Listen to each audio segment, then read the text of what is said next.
Assalamualaikum warahmatullahi wabarakatuh. Perkenalkan, kami dari kelompok 2 akan mempresentasikan tentang Blue Chocolates Financial Performance and Risk Management. Kelompok kami itu ada yang pertama Mas Ando, yang kedua saya sendiri, yang ketiga Pak Dedi, dan yang keempat Mbak Helga, dan yang kelima Pak Michael. Next, agenda pembahasan tentang Blue Coklat itu dibagi ke dalam beberapa poin. Yang pertama, Executive Summary. Yang kedua, Highlight of the Company. Yang ketiga, the company's problem as being described on the case study. Yang keempat, type of risk that is carried by the company. Yang kelima, profil resikonya, KRI-nya. Selanjutnya, conclusion and next step. Dan yang terakhir, questions from the article.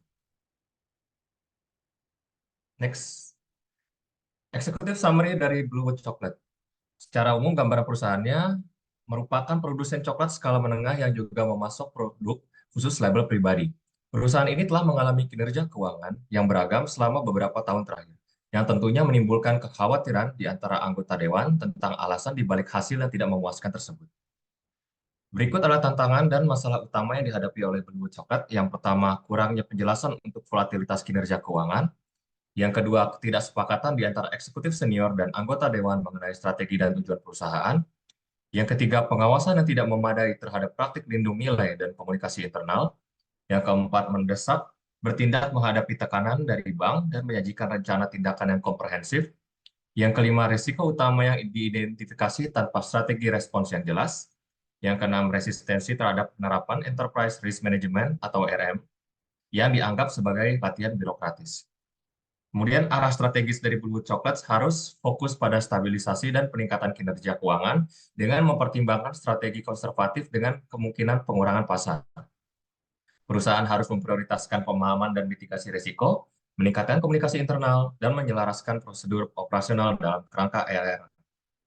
Rekomendasinya, yang pertama, kembangkan dan terapkan kerangka ERM untuk menangani risiko utama secara komprehensif. Yang kedua, dapat dukungan dari manajemen puncak, termasuk CEO, ketua, dan dewan. Yang ketiga, tetapkan tujuan dan strategi perusahaan yang jelas sebelum melanjutkan prosedur operasional yang rinci. Yang keempat, pertimbangan untuk menunjuk Chief RS of Chief Risk Officer atau CRO untuk memimpin proses manajemen risiko secara efektif. Dan yang terakhir, atasi masalah profil jatuh tempo utang dengan merencanakan pelunasan dan atau pembiayaan ulang fasilitas. Kesimpulannya, Sally Houghton, CFO dari Bluewood Chocolate, menghadapi tantangan signifikan dalam meningkatkan kinerja keuangan dan praktik manajemen risiko perusahaan. Menerapkan kerangka ERM, mendapatkan dukungan manajemen, dan mengatasi ketidakefisienan operasional adalah langkah-langkah yang penting untuk mengarahkan perusahaan menuju pertumbuhan dan profitabilitas yang berkelanjutan. Selanjutnya, silakan.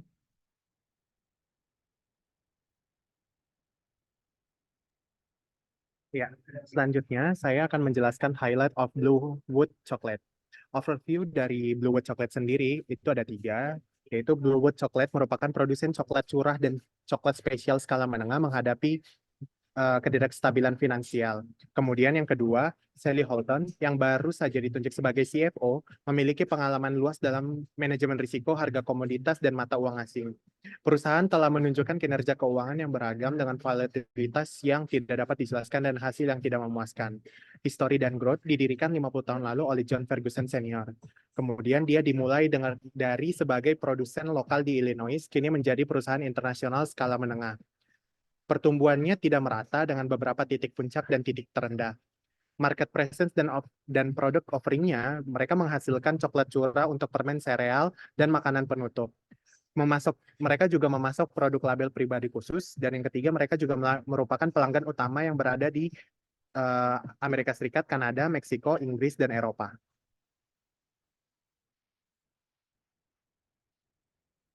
Kemudian dari market overview kita dapat lihat dari 2 poin, yaitu key competitors dan market dynamics. Yang key competitors, pasar coklatnya didominasi oleh produsen besar seperti Kraft, Hershey, Mars, dan Nestle. Perusahaan-perusahaan ini mendorong tren pasar melalui investasi periklanan yang signifikan. Dari market dynamics, loyalitas merek yang kuat dan puncak permintaan musiman, baik pasca Natal mendorong pasar. Pertumbuhan di negara-negara BRIC menyebabkan kekurangan pasokan dan ketidakstabilan harga. Kemudian, challenges yang dihadapi oleh Bluewood Chocolates itu ada 3, yaitu financial performance issue, di mana Bluewood Chocolate mengalami kinerja keuangan yang beragam dengan volatilitas yang tidak dapat dijelaskan. Profit margin yang mereka dapat secara gross itu jauh lebih rendah daripada dan lebih fluktuatif dibandingkan kompetitor seperti Hershey dan Rocky Mountain Chocolate Factory. Yang kedua, mereka memiliki potensial lawsuit, yang dimana perusahaan tersebut menghadapi kemungkinan tuntutan hukum senilai 10 juta dolar atas insiden keracunan parah yang dialami seorang anak terkait dengan salah satu produknya. Gugatan tersebut dapat mengakibatkan publisitas merugikan dan kerugian finansial yang signifikan. Yang terakhir, mereka juga memiliki ineffective hedging practice. Praktik lindung nilai terhadap komunitas dan mata uang asing tidak konsisten dan tidak dikelola dengan baik, sehingga mengakibatkan inefisiensi keuangan. Pendekatan ad hoc yang dilakukan oleh CFO sebelumnya untuk melindungi upaya duplikat di kantor lokal menyebabkan komplikasi lebih lanjut. Slide berikutnya akan dijelaskan oleh Mbak Helga. Untuk selanjutnya, financial performance metrics, di mana sales growth dari Blue Coklat ini menurun hingga minus 2,6%, dan pendapatan gross marginnya sebesar 34,4%, dan EBITDA atau interest coverage-nya 1,3, di mana SG&A atau sales sebesar 30,7%. Next, Enterprise Risk Management Framework-nya. Di sini risk identification-nya dianalisa bagaimana mengidentify dan katalog dari semua potensial termasuk kepada financial, operation, strategi, dan strategi risk. Kemudian risk assessment yang dilakukan itu dievaluasi dan dengan mengidentifikasi risk berdasarkan prioritasnya.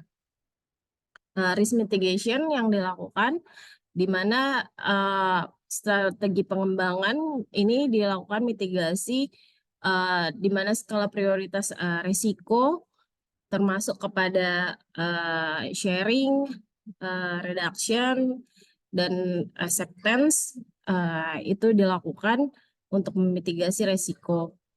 Terakhir dilakukan monitoring dan reporting, di mana implementasi sistemnya secara berkelanjutan untuk memonitor risiko dan dilaporkan dengan secara efektif dari mitigasi risiko yang strategis. Next ya. Perbandingan dengan Hershey Company, di mana dilihat di sini ada financial performance-nya. Jika dilihat Bluewood's gross margin didapatkan 34,4%, dibandingkan Hershey itu lebih rendah. Ya, Hershey didapatkan 45,6%. Kemudian Bluewood's EBITDA atau interest coverage itu jauh di bawah Hershey. Kemudian untuk Bluewood sales growth-nya sendiri jauh bahkan minus. Kemudian untuk risk management strateginya, Bluewood itu membuat struktur framework IRM.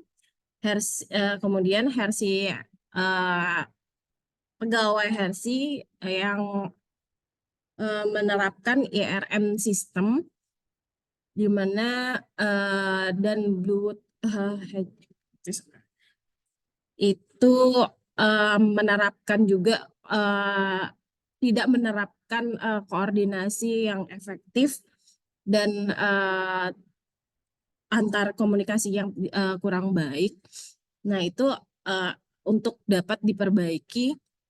Kemudian sedangkan jika Hershey itu memiliki tim yang solid dan komoditi dan currency-nya itu lebih baik dibandingkan Bluewood. Nah, itu di mana risk management strateginya yang akan selanjutnya diperbaiki oleh si Bluewood. Next mungkin akan dilanjutkan oleh Pak Nick. Pak Deka ya. Oke, terima kasih. Selanjutnya akan disampaikan risiko-risiko yang inherent yang ada di Bluewood Chocolate Company ini. Kita melihat dari risiko pasar terlebih dulu yang kita coba identifikasi. Yang pertama adalah potensi kenaikan harga komoditas kokoa, gula, dan susu. Risiko market berikutnya adalah terjadinya kelangkaan suplai kokoa, gula, dan susu. Kemudian potensi terjadinya fluktuasi nilai tukar, pound sterling Inggris, kemudian dolar Kanada, peso Meksiko, dan euro. Dan semuanya itu ke nilai tukar USD. Dan yang berikutnya adalah untuk market risk terkait dengan fair trade komoditas kokoa. Risiko berikutnya yang kita coba identifikasi adalah terkait dengan likuiditas. Yang pertama adalah risiko Bluewood Chocolate tidak memiliki cukup cash. Yang kedua adalah terkait dengan hutang-hutang Bluewood yang segera akan jatuh tempo. Risiko berikutnya yang kita identifikasi adalah terkait risiko kredit, yaitu adanya risiko customer tidak mampu atau tidak bisa dalam waktu segera untuk membayar hutang-hutang kepada risiko Bluewood Chocolate. Dan juga terkait dengan kesulitan Bluewood Chocolate untuk memperoleh sejumlah dana untuk kegiatan operasi maupun investasinya. Next slide. Risiko berikutnya yang kita identifikasi terkait dengan operasional itu adalah masalah inventory yang tinggi. Ini biasanya berkaitan dengan kegiatan di operation melibatkan purchasing dan juga dari bagian marketing dan sales. Kemudian resiko operasi berikutnya adalah terkait dengan pengiriman produk yang tidak dapat diandalkan kepada customer.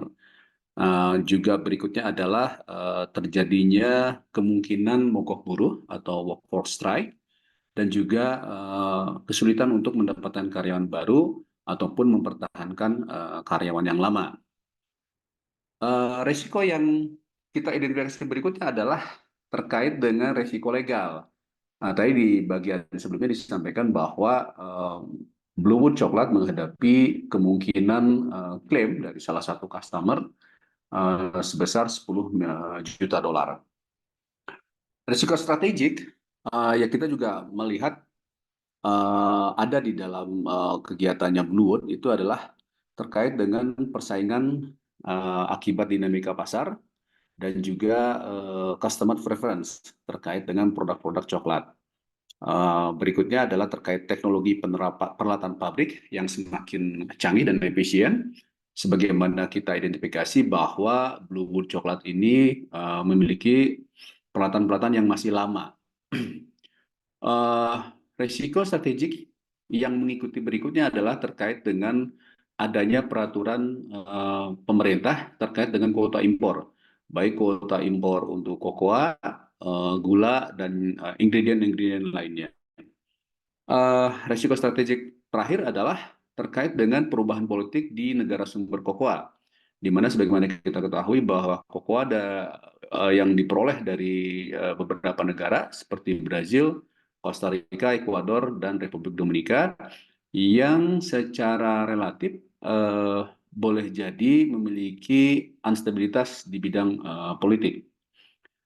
Yang terakhir adalah risiko reputasi yang juga inherent ada di dalam Bluewood Chocolate, yaitu kualitas produk yang substandar, dan kemudian ini yang sudah terjadi selama ini adalah terkait dengan komunikasi internal yang tidak berjalan dengan baik.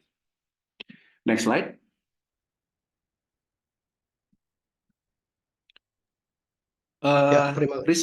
Silakan Pak Michael. Ya, terima kasih Pak Didi. Untuk kali ini saya akan membawakan di mana itu tabel QRIS indikator. Seperti yang tadi dijelaskan oleh rekan saya Pak Didi, itu terdapat Bluewood risk profile ini terdapat 7 risk, yaitu dari legal risk, operational risk, strategic risk, market, liquidity, dan reputation risk. Pada legal risk itu di sini dijelaskan kita telaah bahwa possible cause-nya itu adalah poor product quality control, di mana potential consequences-nya itu terdapat lawsuit, financial loss, dan bad reputation. Lalu key risk indicator yang kita dapatkan yaitu getting complaint from customer for product quality, di mana tipe indikatornya ini kita bagi menjadi 3, yaitu pada normal itu 0 sampai 2 komplain per case. Lalu pada alarming itu 3 sampai 4, di critical itu di atas 5. Lalu pada operational risk itu possible cause-nya itu ineffective internal communication. Jadi komunikasi internal yang tidak efektif antar divisi. Lalu di potential consequences-nya itu financial loss dan high inventory. Lalu di key risk indicator itu poor product qualities. Jadi product qualities-nya kontrolnya itu tidak berjalan dengan efektif, di mana tipe indikatornya ini adalah manual. Pada normal situasi itu 0 sampai 0,5% produk rejected. Lalu pada alarming situation itu 0,5 sampai 1% rejected product. Lalu pada critical itu dapat kita lihat itu kalau misalkan sudah di atas 1% rejected product itu adalah situasi yang sangat berbahaya bagi perusahaan. Lalu juga pada operational risk satu lagi yaitu mengenai company policy possible cost-nya, yaitu potential consequences-nya itu workforce, lalu turnover-nya itu sangat tinggi, di mana pergantian tenaga kerjanya itu sangat tinggi. Nah, key risk indikatornya ini adalah labor strike, yaitu mogok kerja, di mana tipe indikatornya itu adalah manual. Normal situasinya itu dalam 1 tahun itu ya tidak ada mogok. Alarming itu 1 sampai 2. Critical itu sering, jadi di atas 2. Lalu di keempat adalah strategic risk, di mana itu possible cost-nya itu competitive market, reduce market share, potential consequences-nya itu increase competitor market share, di mana key risk indikatornya itu adalah declining sales performance. Nah, di sini adalah tipe indikatornya itu adalah otomatis, di mana kalau dapat dilihat ketika sales revenue-nya itu decline di sekitar 0 sampai 2% itu masih dikategorikan normal. Lalu ketika sudah mencapai di atas 2 sampai 5 decline sales revenue-nya itu sudah mulai diwaspadai, dimasuk kategori alarming situation. Lalu pada critical situation itu di atas 5 declining sales revenue. Next slide. Lalu di kelima itu market risk, possible cost-nya itu increasing commodity price, di mana perusahaan ini tergantung oleh harga-harga komoditas, potential consequences-nya itu decreasing profit. Tentunya itu adalah key risk indikatornya itu adalah unfavorable politik, economic, social, technology, environment, and law situation. Jadi tergantung dari pastel itu, karena komoditasnya itu ingredient materialnya itu masih bergantung pada negara-negara yang mensuplainya.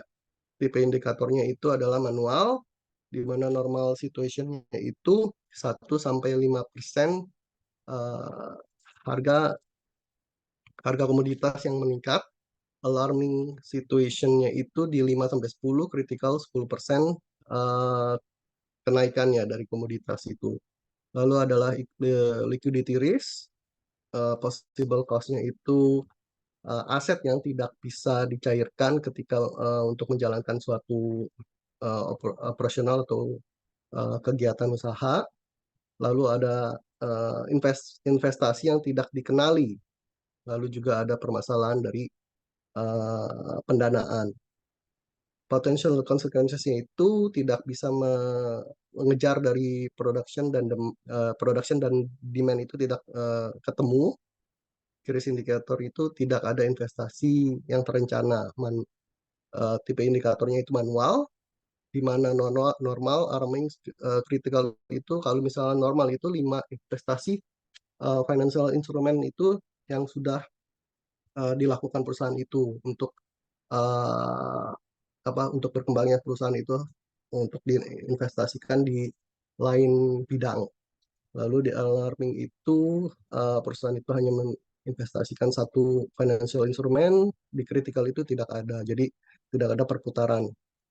Lalu di reputation risk itu unhealthy level by health professional and government because high sugar content. Lalu unreliability of delivery schedule. Potential consequences-nya itu declining sales and revenue. Jadi adanya berita seperti ini, tentu saja terdapat customer complaint di dalam key indikatornya itu. Lalu tipe indikatornya itu adalah otomatis, alert normal situation-nya itu zero complaint, alarming situation 2, lalu critical itu di atas 2. Lalu yang terakhir adalah di credit risk. Possible cause-nya itu adalah poor financial performance.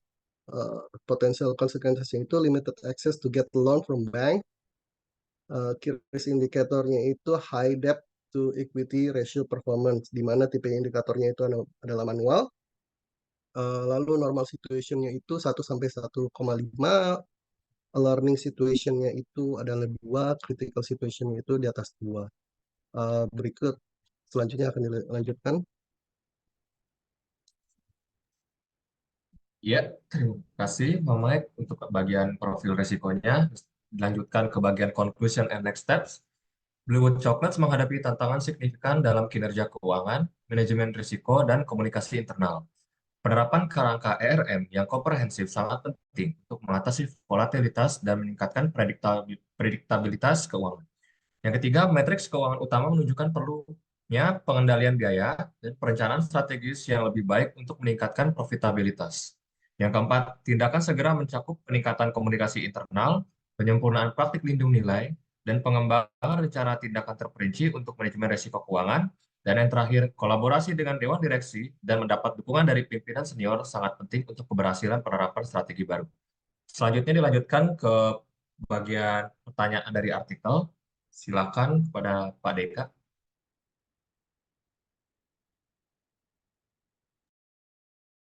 Oke, beberapa pertanyaan yang ada di dalam studi kasusnya Wood Chocolate adalah pertama nomor 1 ya, terkait dengan konsekuensi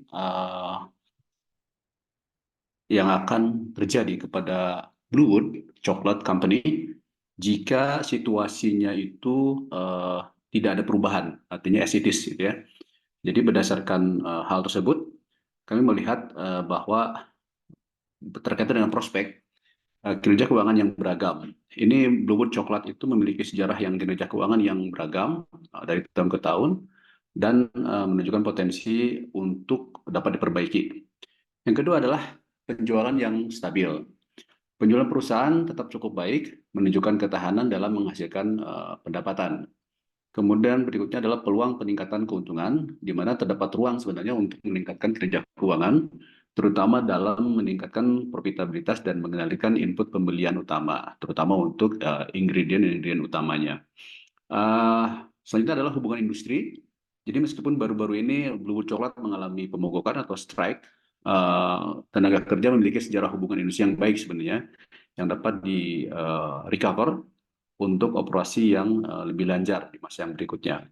Kemudian terkait dengan fasilitas perusahaan, meskipun memang Blue Chocolate ini mewarisi peralatan-peralatan dari para pendahulu dan belum canggih dibandingkan para kompetitor, tetapi sebenarnya itu relatively baik.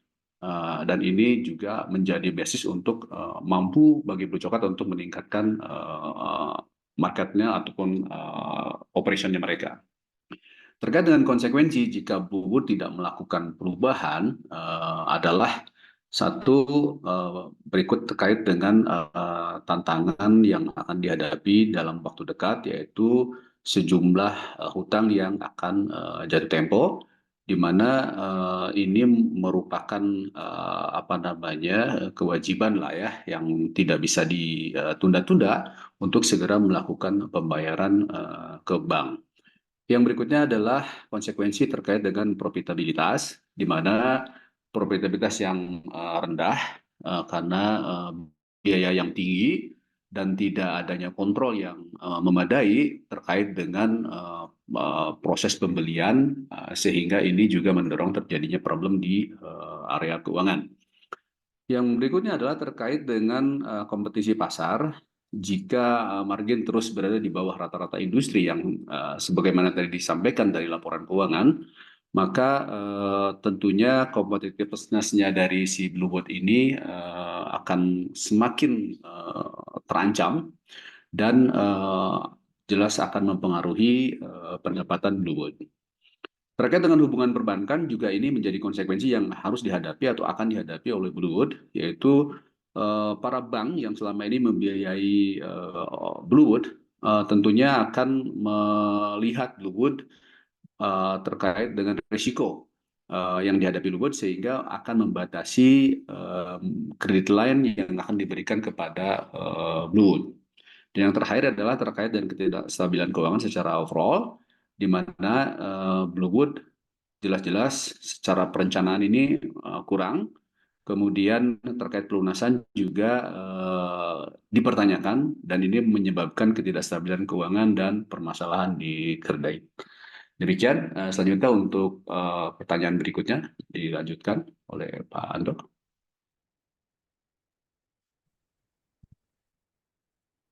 Ya, untuk apakah memang corporate objektif dan strategi itu penting untuk Bluewood dan diterapkan? Menurut dari kelompok kami, memang tujuan dan strategi perusahaan itu memang sangat penting untuk Bluewood Chocolate Company terapkan. Sebenarnya corporate objektif dan strategi ini sangat berperan penting dalam mengarahkan arah dan proses pengambilan keputusan di dalam perusahaan Bluewood itu sendiri. Tujuan dan strategi perusahaan akan membantu untuk menetapkan tujuan yang jelas, menyelaraskan aktivitas, dan memastikan fokus pada pencapaian hasil yang diinginkan. Tujuan perusahaan memberikan peta jalan untuk pertumbuhan profitabilitas dan keberlanjutan perusahaan. Sementara itu, strategi menggambarkan bagaimana perusahaan Bluewood ini akan berencana dalam mencapai tujuannya, termasuk alokasi sumber daya, posisi kompetitif, dan manajemen risiko. Terdapat 3 penerapan tujuan dan strategi perusahaan yang menurut kami dapat diterapkan oleh Bluewood Chocolate Company. Yang pertama adalah Bluewood Chocolate, itu yang sedang menghadapi masalah kinerja keuangan dan ketidaksepakatan internal, memerlukan serangkaian tujuan yang jelas dan strategi yang terdefinisi dengan baik untuk mengatasi tantangan-tantangannya. Pelaksanaan tujuan dan strategi perusahaan dapat meningkatkan kinerja keuangan, efektivitas operasional, dan kepuasan pemangku kepentingan. Yang kedua, penetapan tujuan perusahaan akan memberikan dasar untuk memprioritaskan tindakan, meningkatkan kinerja keuangan, dan menyelaraskan kepentingan para pemangku kepentingan. Kejelasan dalam tujuan dan strategi dalam memfasilitasi pengambilan keputusan yang tepat akan meningkatkan praktik tata kelola dan membangun budaya manajemen risiko.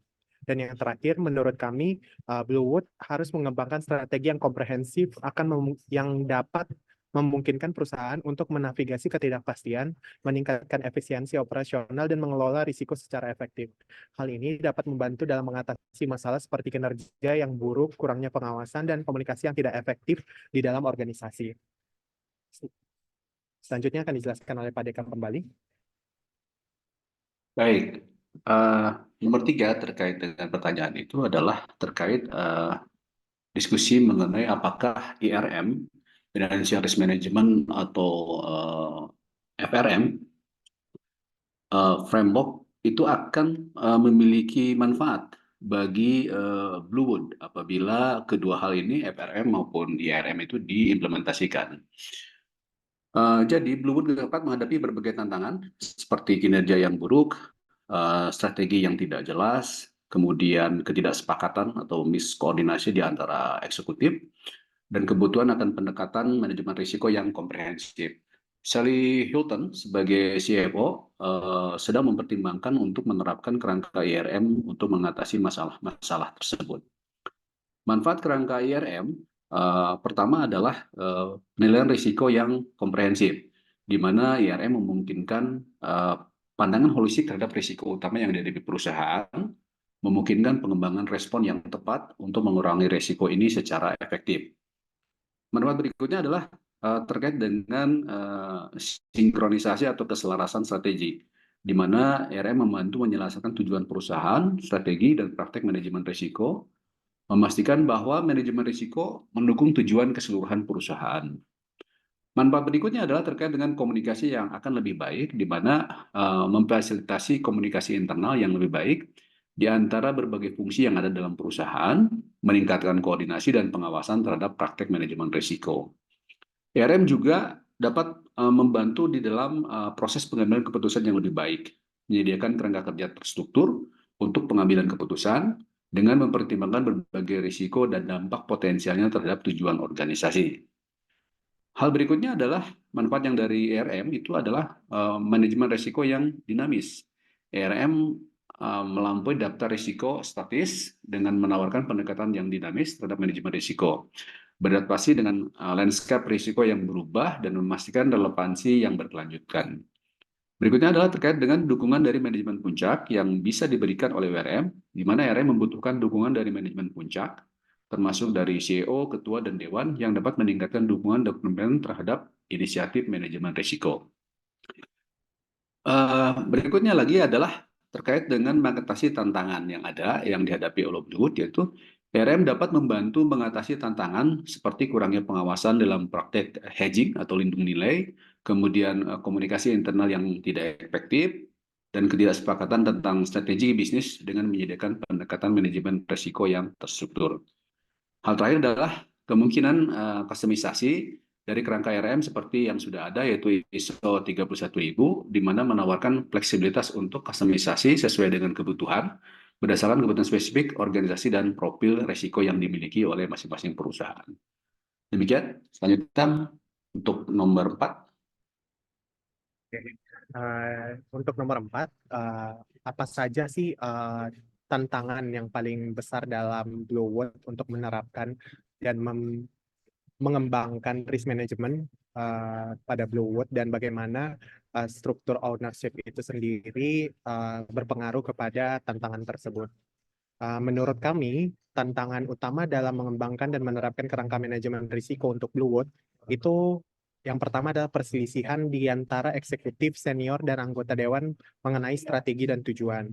Yang kedua, kurangnya pemahaman terhadap faktor risiko utama dan komunikasi internal yang tidak efektif. Perlawanan dari CEO juga dianggap manajemen risiko sebagai hal yang birokratis. Yang keempat, dominasi ayah CEO yang juga yang merupakan ketua dewan sebagai potensi hambatan. Yang kelima, implementasi setengah hati terhadap rencana perbaikan tata kelola dan manajemen risiko. Yang terakhir, kelanjutan pembayaran dividen alih-alih menginvestasikan kembali dana secara internal.